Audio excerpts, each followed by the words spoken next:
Alright, everyone. One second. There you go. Sorry about that. Anyways, the other day I found a bottle and there. Mingay's cough balsam.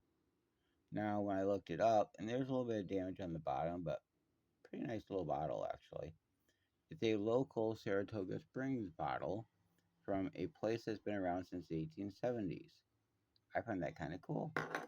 A local medicine bottle. Apothecary and Compounding Pharmacy in Saratoga Springs. Um, Once known as Walcott and Mingay, our pharmacy has proudly served the Saratoga Springs community since 1860. In 1871, Mr. Mingay decided to move his pharmacy from his former location, Lower Broadway, to his current location, now historic Ainsworth building in the center of town. And I found a few snippets, but there's not a lot about these bottles. I'll get back to you. The Mingay name, I guess.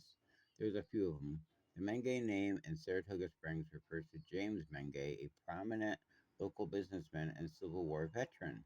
He owned an apothecary shop at the corner of Broadway and Lake Avenue, and his former residence at 100 Lake Avenue is now a historic landmark. Additionally, Henry Mark Mingay, related to James, was also a Saratoga Springs resident and businessman and a prominent figure in the community.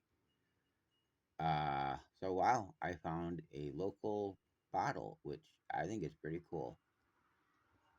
Everyone, I found this at the lawn sale the other day when I went to my $10 box. I paid 50 cents for this. Mingay's Cough Balsam. Net route to James Mingay, who apparently made this in Saratoga Springs and sold it out of his apothecary, or what we would call now a drugstore. There's some slight damage on the bottom. It's hard to see, but it has a slight hole right there. But we're not putting liquids in it, so I think that should be okay. But yeah, a cool old local medicine type bottle. Mingay's Cough Balsam. And I'm not sure exactly what age, but if you see the line, it kind of goes up halfway. So I'm going to assume this part was put on by hand. So 1870s, 1880s maybe? It's hard to tell. Anyways, yes. Like, share, subscribe if you support finding local items like this. Thank you very much.